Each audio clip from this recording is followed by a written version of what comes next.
Hello students, હું છું હિરણ રાજગુરુ અને આજે આપણે જોવાનું છે બીકોમ સેમ 4નું કોસ્ટ અકાઉન્ટિંગ 2. એમાં આજે આપણે યુનિટ નંબર જે છે એ ત્રીજું જોઈ રહ્યા છીએ, જેનું નામ છે કરાર પડતર પદ્ધતિ. આજે આપણે એમાં જે છે એ 2025માં એપ્રિલમાં પૂછાયેલો બીજો દાખલો જોવાનો છે સૌરાષ્ટ્ર યુનિવર્સિટીમાં.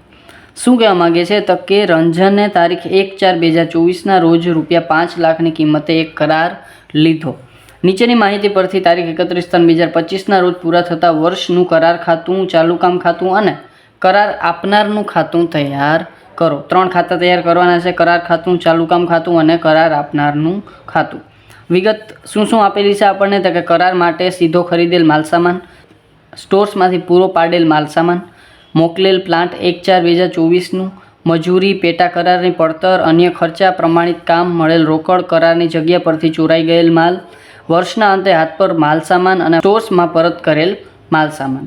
પ્લાન્ટ પર ઘટતી જતી બાકીની પદ્ધતિથી વાર્ષિક 20% ઘસારો ગણો અને 31/3/2025ના રોજ થયેલ કુલ કામ કરારની કિંમતના 90% હતું. રોકડના ધોરણે 2/3 ભાગનો નફો નફા નુકસાન ખાતે લઈ જવાનો છે. આ દાખલામાં ઘણી બધી બાબતો નવી છે અને જોવા જેવી છે, બરાબર છે. આમાં આપણને બિનપ્રમાણિત કામ આપેલું નથી અને બિનપ્રમાણિત કામની પડતર આપણે આ દાખલામાં શોધવી પડશે. એટલે થોડોક દાખલો નવો છે, બરાબર છે. તો ચાલો સ્ટાર્ટ કરીએ. સૌપ્રથમ શું કરવાનું છે તો કે આપણે 3 ખાતા દોરવાના છે. પેલું છે કરાર ખાતું, બીજું છે ચાલુ કામ ખાતું અને ત્રીજું છે કરાર આપનારનું ખાતું, એટલે કે જેને કરાર આપ્યો છે એનું ખાતું.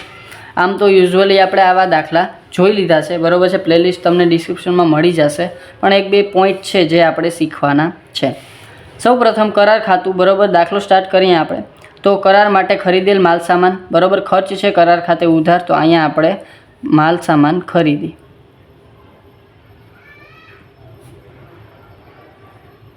કેટલી છે તો કે 46,000ની. પછી સ્ટોર્સમાં પૂરો પાડેલ માલ સામાન, તો સ્ટોર્સ ખાતે માલ સામાન.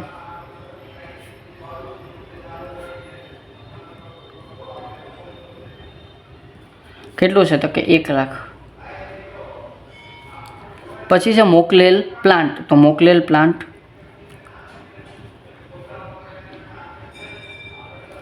કેટલું છે તો કે 1/4/2024. એનું કામ આપણે પછી જોઈએ, પણ પહેલાં આપણે મોકલેલ છે એટલે કરાર ખાતે ઉધાર 30,000. પછી મજૂરી છે, તો મજૂરી એ પણ ખર્ચ છે 80,000.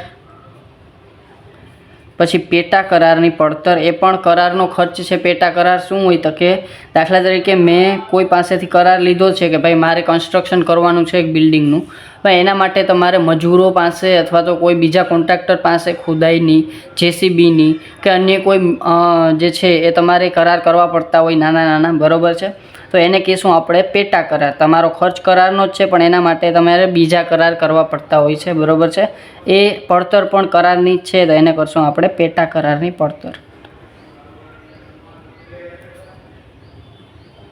બરાબર. એ કેટલી છે તો કે 20,000ની. અન્ય ખર્ચા, તો એ પણ આપણા ખર્ચ જ છે 70,000. ચાલો, પછી છે પ્રમાણિત કામ, તો પ્રમાણિત કામ આપણે સામેની સાઈડ લઈ જશું, બરાબર. ચાલુ કામ ખાતે.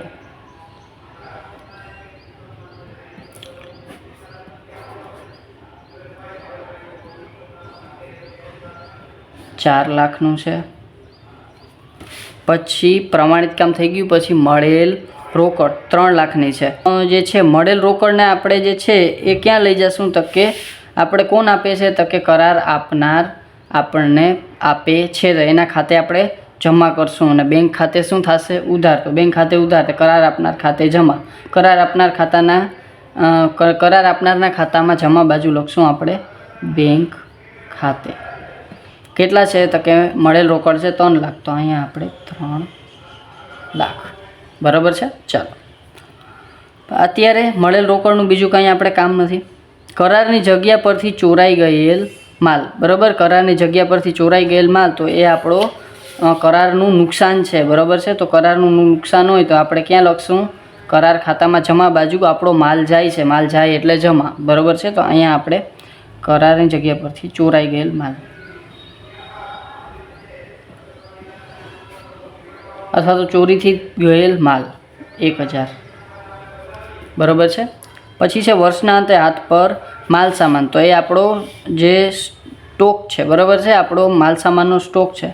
અહીં લખશું આપણે વર્ષના અંતે હાથ પર માલ સામાન, તો અહીંયા જ લખી નાખું હાથ પર માલ સામાન કેટલો છે 5000, તો અહીંયા હું 5000 લખી નાખું બરાબર છે, ચાલુ કામ ખાતે થશે। પછી છે સ્ટોર્સમાં પરત કરેલ માલ સામાન, તો પરત કર્યો છે આપણો માલ જાય છે એટલે કરાર ખાતામાં જમા બાજુ, તો અહીં લખશું આપણે સ્ટોર્સ ખાતે પરત કર્યું કેટલું છે તો કે 1000નો માલ આપણે પરત કર્યો બરાબર છે।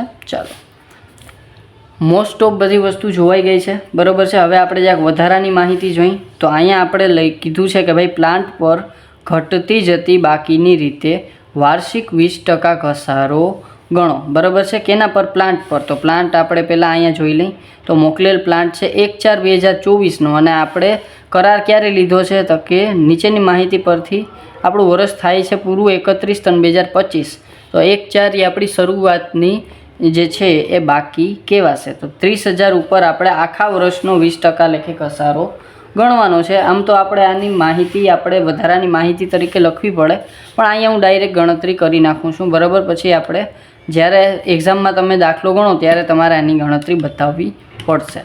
તો 30,000 એને ગુણ્યા કેટલા ટકા થકે 20% ઘસારો આપણે આખા વર્ષનો ગણવાનો થશે, એટલે 6,000નો ઘસારો થશે। પણ ઘસારાની નોંધ આપણે ક્યાંય કરવી નથી, આપણે પ્લાન્ટ જોઈ છીએ આખરના, કારણ કે અહીંયા આપણે ચાલુ કામ ખાતે આખરનો પ્લાન્ટનો આપણો છે એ લઈ જવું પડશે, આખરનો પ્લાન્ટ લઈ જવા પડશે। તો અહીં લખશું આપણે પ્લાન્ટની આખર બાકી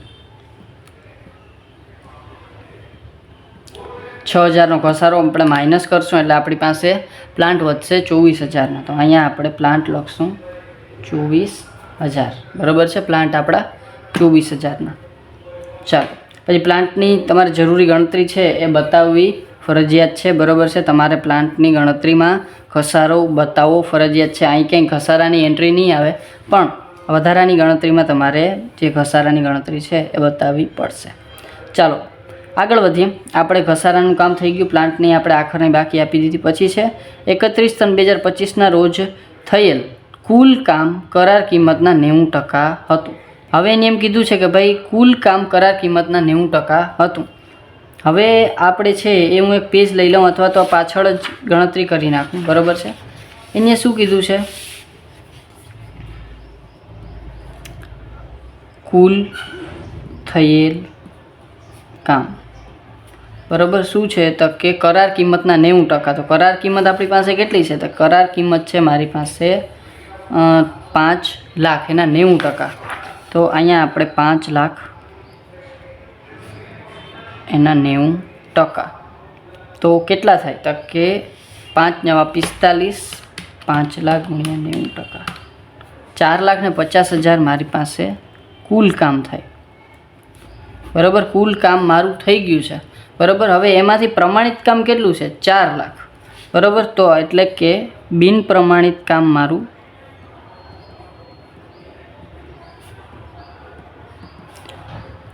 કુલ કામ એમાંથી આપણે પ્રમાણિત કામ માઇનસ કરી નાખીએ બરાબર છે। એટલે કે 4,50,000 ટોટલ કામ થયું છે મારું, એમાંથી પ્રમાણિત કામ કેટલું છે? તો કે 4 લાખ। તો 50,000 મારું શું છે? તો કે બિન પ્રમાણિત કામ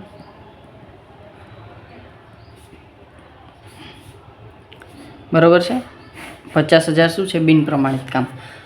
હવે આ 50,000 બિન પ્રમાણિત કામ છે એ કુલ છે, કુલ બરાબર છે। પણ મારે કુલ જોતું નથી, મારે એની શું જોઈએ છે? પડતર જોઈએ છે। એમાં નફો સમાયેલો જોતો નથી બરાબર છે। એમાં નફો સમાયેલો જોતો નથી, મારે બિન પ્રમાણિત કામ મને મળ્યું છે પણ એ કુલ મળ્યું છે, પડતર મારે જોઈ છે બરાબર છે। તો હું શું કરીશ તો કે બિન પ્રમાણિત કામની પડતર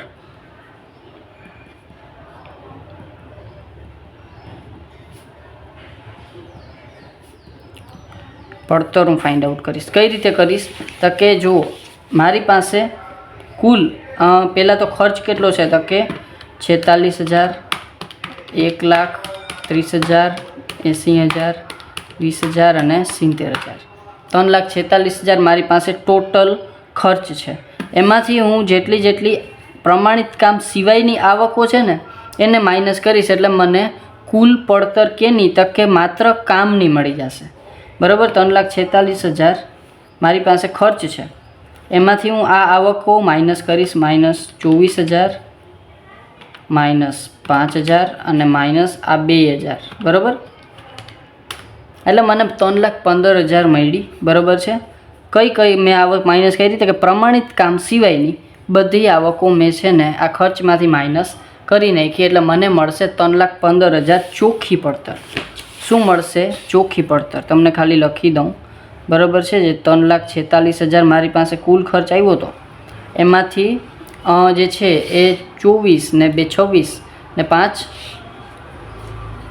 જે છે એ 31,000 મેં માઇનસ કર્યા, ત્યારે મને મળ્યા 3,15,000 ચોખ્ખી પડતર. બરાબર, ચોખ્ખી પડતર મને મળી.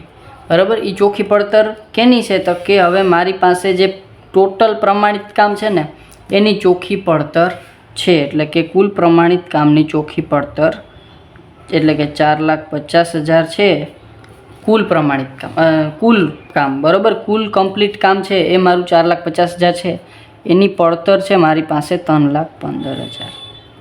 બરાબર, એની પડતર કેટલી આવી? 3,15,000. તો મારે કેની પડતર જોઈ છે તો કે બિન પ્રમાણિત કામની. બિન પ્રમાણિત કામ મેં 50,000 શોધ્યું છે, તો 50,000ની પડતર કેટલી થશે? બરાબર છે, એટલે કે 3,15,000 ગુણ્યા 50,000 ભાગ્યા 4,50,000, તો એ આવશે 35,000 અને એ આવશે મારી બિન પ્રમાણિત કામની પડતર.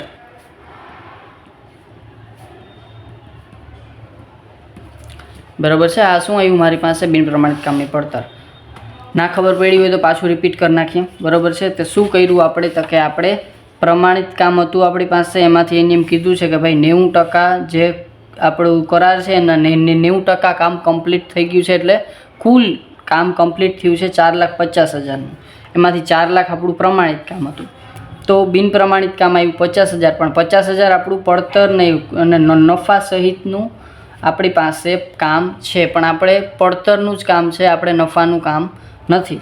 એટલે આપણે શું કર્યું તો કે પહેલાં આપણે પડતર શોધી. કઈ રીતે શોધી તો કે આપણે પ્રમાણિત કામને કાઢી અને આપણે ખર્ચ અને નફો આ બે, આ જે જમા બાજુ અને ઉધાર બાજુનો કમ્પ્લીટ આપણે શું કર્યો તો કે તફાવત ગોઈતો. એ તફાવત આવ્યો આપણો 3,15,000, એને કહેશું આપણે ચોખ્ખી પડતર, ચોખ્ખો ખર્ચ આપણો. બરાબર છે, જેટલું કામ કમ્પ્લીટ થયું છે બધેનો.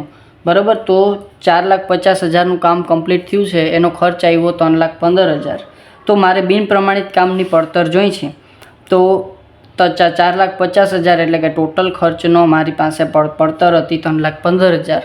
તો 50,000 જે બિન પ્રમાણિત કામ છે મારું, એની પડતર કેટલી હશે? ત્રિરાશિ મૂકી દીધી, એટલે 35,000 પડતર મને બિન પ્રમાણિત કામની મળી, અને એને હું અહીં લખી નાખીશ બિન પ્રમાણિત કામ 35,000.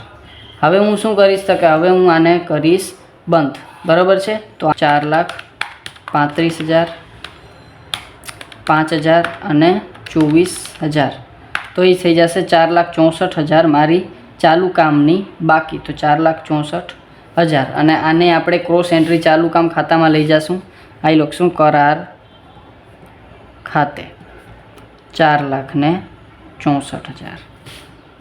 ચાલો, આટલી વસ્તુ કમ્પ્લીટ થઈ ગઈ. હવે આપણે કરાર ખાતું બંધ કરવાનું છે. બરાબર છે, તો ચાલો કરાર ખાતું બંધ કરી દઈએ. 4,64,000, અને આ બાજુ 4 લાખ ઉપર આપણું ગાડું જશે નહીં, એટલે આ બાજુનું ટોટલ વધારે, એટલે 4,66,000 ટોટલ.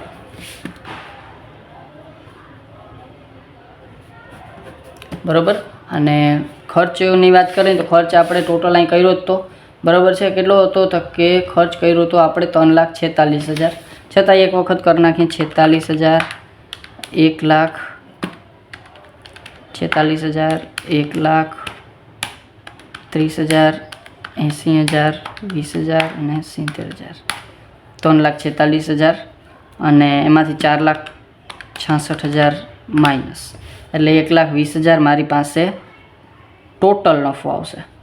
બરાબર, શું આવશે? ટોટલ નફો. પણ હવે એની એમ કીધું છે, ક્વેશ્ચનમાં જ કીધું છે. હવે આ જરૂરી ગણતરીનું આપણે કાંઈ કામ નથી. બરાબર છે, કમ્પ્લીટ. બરાબર, તમારે સ્ક્રીનશોટ લેવો હોય તો લઈ લેજો. ચાલો આગળ આપણે કીધું છે કે ભાઈ રોકડના ધોરણે 2/3 ભાગનો નફો નફા નુકસાન ખાતે લઈ જવાનો છે. બરાબર છે, રોકડના ધોરણે 2/3 નફો આપણે લઈ જવાનો છે. તો અહીં લખશું આપણે નનું ખાતે લઈ જવાનો નફો. એનો ફોર્મ્યુલા શું થશે? તો કે ફોર્મ્યુલા આપણે ખબર છે કે ભાઈ નફો એને ગુણ્યા 2/3 એને ગુણ્યા રોકડનું ધોરણ. બરાબર, એટલે કે પ્રમાણિત કામ, પ્રમાણિત કામ છેદમાં આવશે મળેલ રોકડ ના છેદમાં પ્રમાણિત કામ. બરાબર, ચાલો મળેલ રોકડના છેદમાં પ્રમાણિત કામ. મળેલ રોકડનો ટકાવારી આપણને કંઈ કીધી નથી એટલે આપણે આ રાખી દીધું. બરાબર છે, નફો છે આપણો 1,20,000. બરાબર છે, 2/3 મળેલ રોકડ કેટલી છે? તો કે મળી હતી આપણને 3 લાખ રૂપિયા. બરાબર છે, આપણે તો 3 લાખ અને પ્રમાણિત કામ છે આપણું 4 લાખનું. તો અહીંયા આપણે 4 લાખ. ચાલો તો 1,20,000 ગુણ્યા 2/3 80,000. બરાબર, અને એને ગુણ્યા 3 લાખ ભાગ્યા 4 લાખ. ચાલો એ આવશે 60,000. એટલે કે નફા નુકસાન ખાતે લઈ જવાનો નફો 60,000. બરાબર, ટોટલ 60,000. તો નફા નુકસાન ખાતે ટોટલ છે 1,20,000. તો નફા નુકસાન ખાતે કેટલો લઈ જવાનો? તો કે 60,000. બરાબર, અહીંયા આપણે 60,000 નફા નુકસાન ખાતે લઈ જવાનો છે એ. અને બાકીનો ક્યાં લઈ જવાનો છે? તો કે આપણે અનામત ખાતે. તો અહીં લખશું આપણે ચાલુ કામ અનામત ખાતે. અનામત કેટલો વધ્યો? તો કે 1,20,000 ટોટલ, એમાં 60 માઇનસ, તો આ 60. ચાલો તો આ થઈ ગયું કમ્પ્લીટ. હવે ચાલુ કામ ખાતે અનામત છે તો એની ક્રોસ એન્ટ્રી ચાલુ કામ ખાતે રાખવી પડશે. તો અહીં લખશું કરાર ખાતે અનામત. કેટલી થશે? તો કે 60,000. ચાલો આ ખાતું બંધ કરી નાખીએ. બરાબર છે, તો 4,64,000 અહીંયા, 4,64,000 અહીંયા, અને એમાંથી 60,000 માઇનસ એટલે 4,04,000 બાકી આગળ લઈ ગયા. બરાબર, તો 4,04,000. પછી કરાર આપનારનું ખાતું એ પણ બંધ કરી નાખીએ. બેંક ખાતે 3 લાખ. તો અહીંયા 3 લાખ, અહીંયા 3 લાખ, અને આ થઈ જશે બાકી આગળ લઈ ગયા. કેટલી? તો કે 3 લાખ. બરાબર છે, આ આપણે બાકી આગળ લઈ ગયા. ચાલો, અને આ થઈ ગયો. બસ બીજું કાંઈ નથી. બરાબર છે, આટલું જ હતું.